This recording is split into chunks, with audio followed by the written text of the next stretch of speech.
Hey there, everyone, and welcome to Pour and Explore, a wine, food, and travel podcast. I'm your host, Nick Elliott, the wine guy. I'd love to be your go-to guide for all things wine, food, and the amazing places they take us. Here on Pour and Explore, we'll sip, savor, and wander through the exciting world of wine, discuss incredible cuisines, and uncover the stories behind unforgettable destinations.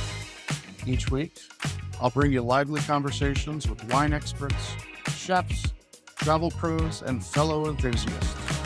We'll share practical tips, hilarious tales, and plenty of inspiration to fuel your next adventure. So grab a glass, pull up a chair, and join me as we pour, explore, and celebrate the good life. Let's dive in. Hey, wine lovers, explorers, and flavor adventurers. Welcome back to Pour and Explore, the podcast where wine meets adventure, and I am your host, Nick Elliott. I'm a certified sommelier, wine traveler, all-around enthusiast for discovering new places through great food and even better wine. So very glad you're here. Today, we're diving into one of my absolute favorite topics, planning the perfect wine trip. That is what I do, of course, so I'm going to give you some of my tips and tricks, as well as some of my upcoming itineraries that I would love for you to join me on. We got lots of fun stuff coming up here for you today. Wine travel isn't just about wine. It is about culture. It's about the people. It's about the scenery, and it's about the stories you soak up along the way. You hear me talk a lot about that on this show. In this episode, we're going to walk through what makes a wine trip really unforgettable. We're going to talk about some common mistakes to avoid when planning a great trip. We are going to highlight 3 destinations that I've got coming up that, are really perfect spots to go and enjoy wine as well as the beautiful people and culture and food of those regions. And we're going to talk about some tips on making your experience smooth, fun, and just like a glass of wine, full of flavor. So grab that glass, pull up your dream travel map, and let's dive in. We're going to start with the basics here, folks. What makes a great wine trip? First off, how do you even start building a wine trip? I would say the first thing you want to start with is choose a vibe, if you will. Ask yourself, do you want this to be a relaxing and scenic trip with long lunches and stunning views? Or are we looking for something a bit more immersive, an educational experience, maybe with vineyard tours and winemaker chats? Are you into boutique family-owned estates, or do you want to see the big iconic names out there and their legendary tasting rooms? Would you rather wander through old stone cellars or sip wine with a view of the sea?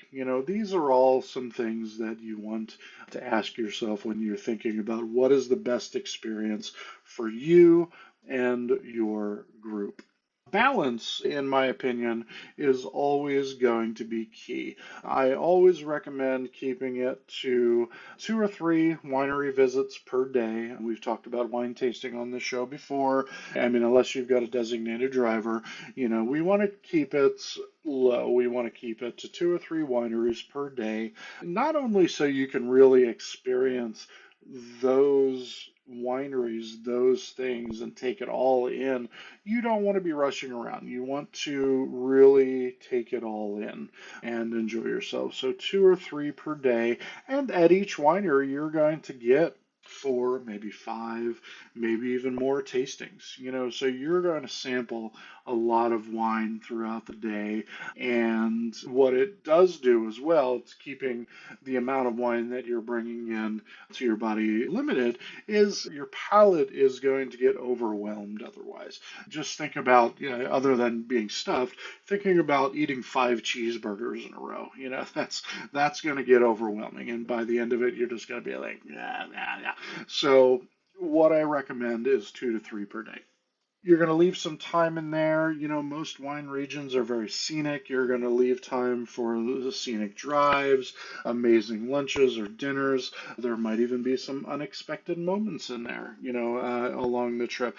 These are the reasons that we travel. Not for the expected, but for the unexpected, for that unexpected meal, or you meet that unexpected person, or you drink that unexpected wine that really puts a pin in that day for you and makes it unforgettable. We don't want to forget about logistics. Are you going to drive? And if you are going to drive, are you going to drive? Do you have a designated driver? This is going to keep things safe and friendly and making sure that we're doing things responsibly. Or are you going to hire a guide? Are you going to ride around with someone? I know, especially here in California, there are in every region loads and loads of guides who will take you around in their nice car and take you to a winery, wait for you to come out, take you to the next one, et cetera, et cetera. Definitely if you can swing, hiring a professional to do it, your experience is going to be so much better, and we'll talk a little bit more about that later. Do you need to book your tastings in advance? Spoiler alert, yes, you do. Smaller or high demand wineries, you definitely want to get on their schedule, make a reservation, make a reservation, make a reservation, and be on time. Thank you very much. That is the end of my TED Talk. And let's make sure that we're aware of local wine seasons as well. For example, harvest in the southern hemisphere happens at a different time than here in the northern hemisphere. So if you're going to Australia in October or June, it's not going to be that great, because either there's nothing growing or there's just little things growing. If you're looking for that scenery, I would recommend going to Australia in March, and we're going to talk about that in just a few minutes. Don't forget to pack your wine suitcase, both literally and mentally. Make sure you're leaving room for bottles to bring home with you. Leave room in your schedule to bring home wines that you are going to want to revisit when you're out there on the road. And of course, again, get ready for those unexpected discoveries and detours and lots of fun. All right, some of the places that I want to highlight today are, of course, places that I will be visiting in the upcoming year or so, and I definitely want to share those with you and talk a little bit about what those regions have to offer and the best ways to enjoy them. Let's kick things off with Germany. I'm going to be in Germany in November along with AMA Waterways. This is going to be a river cruise along the Rhine River and the Mosel River in Germany, as well as France. We're going to hit about 5 countries while we're on that trip. It's a 10-day event, and it's going to be absolutely fantastic. We're working a tour there, as I said, and let me tell you, it's absolutely going to be storybook magic.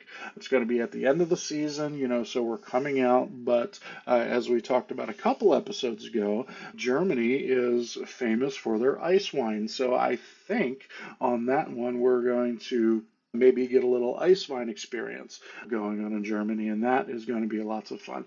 Germany is all about elegance and tradition. The landscape alone, as you can imagine, is worth the trip. Steep vineyard slopes, winding rivers, and castle-dotted skylines all throughout the country. And then there is the wine. Some of the key regions that we are going to be visiting are, of course, the Mosel. The Mosel region is known for graceful and mineral-rich Rieslings. Absolutely fantastic. Rheingau we'll also be going through while we're in Germany in November. Classic structured white wines and some really underrated reds, by the way, coming from that region. We will not be visiting the Pfalz region, which is a little bit further south. It's a little bit warmer. That region is known for both whites, and they've got some really nice, robust, bigger red wines coming from that region. Super exciting. So, what I'm expecting on this trip in November is lots of off dry to bone dry Rieslings, clean lines in the wine, crisp fruit, and a deep, deep connection to terroir. And it's just an exciting thing that I'm really, really looking forward to. And travel tip, here we're going to pair your tastings with a river cruise. Imagine sitting out on the deck of the front of the boat while we wind down the windy Mosel River, where we're, doing switchbacks and enjoying all of the beautiful landscapes and the vineyards on either side of the river. And just imagine sitting out, with a glass, enjoying some wine and some cheese and some great company. You know what? This is going to be a fantastic, fantastic way to see one of the oldest wine regions in the world, and you absolutely have to be there. So, if you like a little history, if you like a little wine, this is definitely going to be right up your alley. So, definitely join me. I'm going to put all of the information in the show notes. And of course, you can always hit up my website for more information about that. But for history buffs, Germany is absolutely going to be a big one. Now, if you want something a little bit different, if you want something a little more laid back, I suggest the Outback. And we are talking about Australia. Big, bold wines for the most part, and lots of laid back luxury in Australia. It's a fabulous place, or so I've heard. It'll be my first time going there next March, and again, super, super excited about this one. I'm excited about this one because it's going to be the second half of a down under tour, if you will, and we're going to talk about the other half of that in just a minute. Australia delivers sunshine, bold red wine, and seriously impressive cellars down there. The hospitality by the Australians is really world class. Some of my favorite wine people in the industry come from or live in Australia, and it's always just fun, it's chill, it's relaxed, and the wine guy is all about that. The scenery, it's going to be a lot of rolling hills, of course, in the south of Australia, and lots of wild coastline, especially when we cross the little strait over there and head over to Tasmania. The top wine regions that we're going to be visiting there in Australia. We're going to be hitting the Yarra Valley, of course. It's near Melbourne. Pinot Noir, Chardonnay, two of my favorite, very coastal, cool climate finesse in those wines. Really, really pretty. We're going to be heading over to Tasmania as well. If you've never been to Tasmania, I hear so many great things. The town of Hobart and the surrounding wine areas. Sparkling wine is iconic there. And of course, just the scenic beauty of Tasmania is absolutely fantastic. The main region in Australia, we will not be visiting Barossa, but Barossa Valley is, of course, known for their iconic Shiraz and old vine red wines. I cannot wait to get back and do Barossa at some point as well. And on these tours, that I plan with my favorite travel partners, wine is just part of the experience. I mean, it's the overall theme of the trip, but it's just part of the experience. Australia does food and wine pairings exceptionally well, extremely well. They're all about multi-course tastings that feel more like a Michelin star picnic, and I'm really, really excited about getting down there. I've been reading stories and watching videos, and I'm super, super excited to get down there. When it comes to this upcoming trip, there will be hosting little aperitif get-togethers, lunch and learns, Q&As. We're going to slow down. We're going to sip with intention on this trip. This is not a cruise, by the way. This is a land tour, except for that little flight over to Tasmania. And it's going to be a really great opportunity for us to connect with the places, especially in the south of Australia and Tasmania, and of course, meeting the people and getting the rich history behind the wine that they're making in Australia. Travel tip, March to May is really the sweet spot weather-wise for getting into wine down under, especially in the south of Australia. And that's exactly when we're going. This trip, I believe, it leaves on the 15th of March of next year. So it's going to be a wonderful time to maximize on the vineyards and the wineries, and may even see some winemaking happening while we're there. It's perfect weather-wise, perfect for vineyard visits, and of course, kangaroo sightings. It's going to be great. All right, and the first leg of this Down Under trip that we're going to be doing next March is going to start in New Zealand, specifically the North Island of New Zealand. I mean, come on. It is one of the most breathtaking places in the world. Vineyards nestled between snow-capped mountains, crystal clear lakes.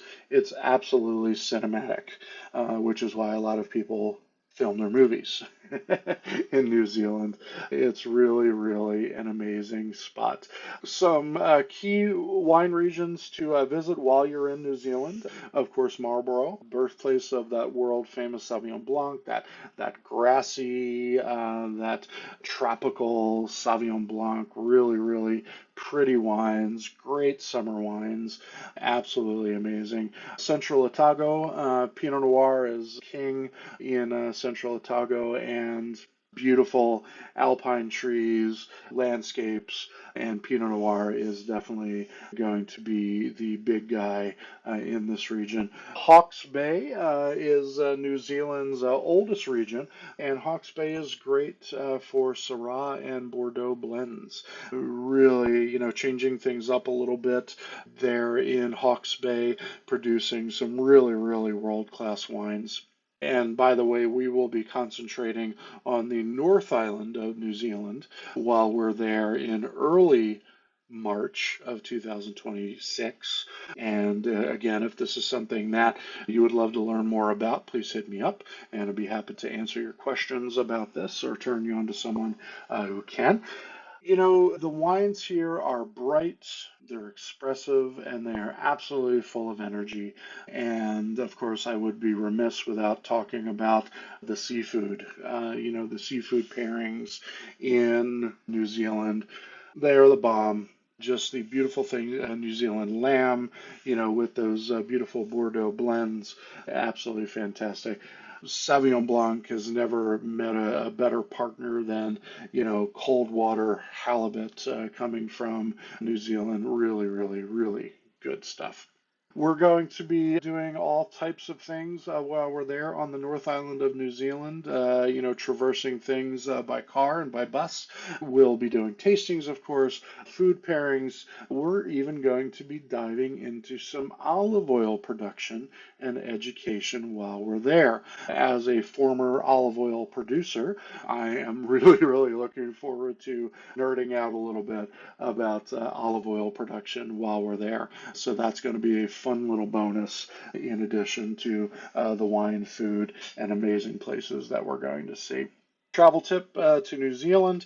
You definitely wanted to have some outdoor adventure, during this time. It's going to be summer going into fall in New Zealand. So, hopefully we'll get some time to do a little hiking, maybe some kayaking, definitely some stargazing at night, sitting out with a glass of Pinot Noir, watching the stars. Come on, what is better than that? I'm very, very excited, and I hope you are too and can make it to New Zealand with me next year. Let's talk about wine travel in general. We talked about some of my favorite places, or going to be my favorite places, 100%. I've got lots of other stuff coming up as well, but I definitely wanted to highlight those three trips for you. But let's talk about a seamless wine travel experience in general. Here are a few rapid fire tips to make your wine travels a little more smooth. Hire a driver.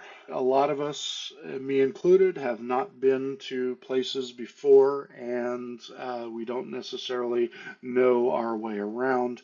If you are able to do it, if you're able to swing it, again, hire a driver, someone who's going to be able to take you from place to place, even if it's a longer time from place to place, and really enjoy it. There are tour companies that do specifically this on a larger scale with 15, 20 people, but there are companies all over the world that do it for solo travelers or couple travelers as well.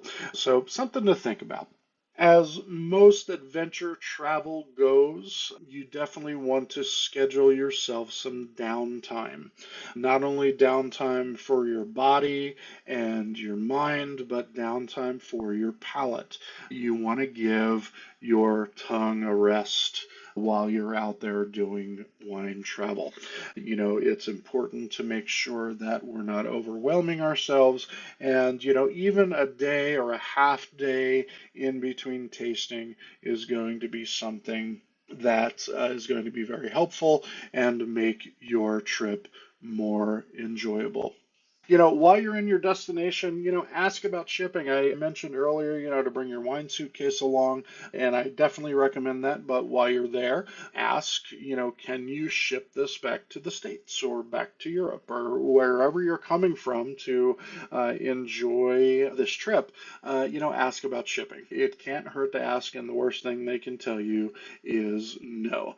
And of course, if you are going to travel with wine, you want to learn about the laws and the different rules on the airlines that you're taking, train travel, et cetera, et cetera. You find out all of this stuff before you leave, because the last thing you want to do is buy a bottle of great wine and then realize that they're not going to let you on the plane with it or let you in your home country with it or whatever the case is. So make sure that you're looking out for that. As I always say, my journal is buried over there, but take notes.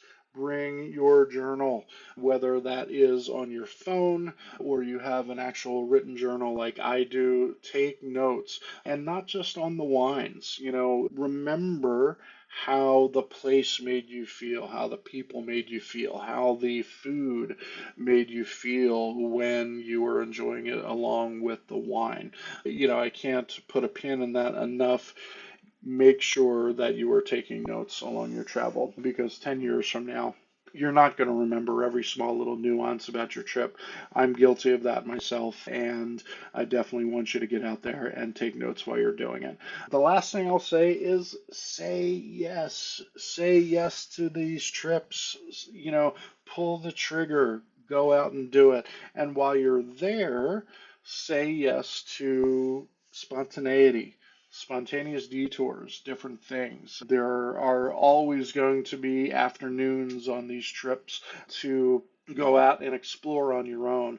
Go have fun with it. That is where the magic often lies in these trips, is taking the road less traveled. So the best wine trips are planned, of course, as we all know, and they are certainly part improvised. So those are my big tips for you. I've done a whole episode here about places that I'm going coming up soon. I definitely want for you to think about coming with me. Germany in November of 2025, New Zealand and Australia in March of 2026. Think about it. I would love to have you come along, but if you can't, make time for yourself and for your significant other or your group of friends or family. get out there and enjoy the world of wine. Wine is all about connection. Slow down, look around, talk to the people. Every glass will tell a story about where it came from, about who made it, and a lot of times you will actually be getting that story not from the glass, but from the person themselves. And I can't think of a better way to enjoy a wine, no matter where you're going. Definitely, you want to do that. And, if you want to learn more about the trips that I've got coming up, please reach out to me. The usual ways. You can reach out to me on Instagram, TikTok, my website. That's where you're going to find information about the tours that I've got coming up. And, of course, via email, cheers@thewineguy.vin. .vin, and I would definitely love to get you more information. And if you want more tips on creating a great itinerary for yourself, going out and enjoying the world of wine, hit me up. I would be happy to share that with you. And I got a bonus here for you folks. If you will comment, whether that's on Facebook or Instagram or TikTok or YouTube, or just send me a DM, if you comment wine trips, I am going to send you via email my wine travel checklist. And of course, I would love for you to like and subscribe and leave me a rating. I would love to hear your feedback. And again, just go ahead and comment wine travel, and I will send you that checklist for your next adventure. Tag me in your wine travel photos, share your wine stories with me. Let's keep this party going, folks. Let's have a good time. Until next time, keep wondering and wandering. Cheers, everybody. Thank you so much for being here. I will talk to you soon. Thank you so much for tuning into this episode of Pour and Explore. I'd love to hear your thoughts, your stories, and your questions, so you can drop me a line at cheers@thewineguy.vin. That's cheers@thewineguy.vin. Or let's connect on TikTok, Instagram, or Facebook. Grab those links on my website at thewineguy.vin. Until next time, let's keep wondering and wandering. Cheers, everyone.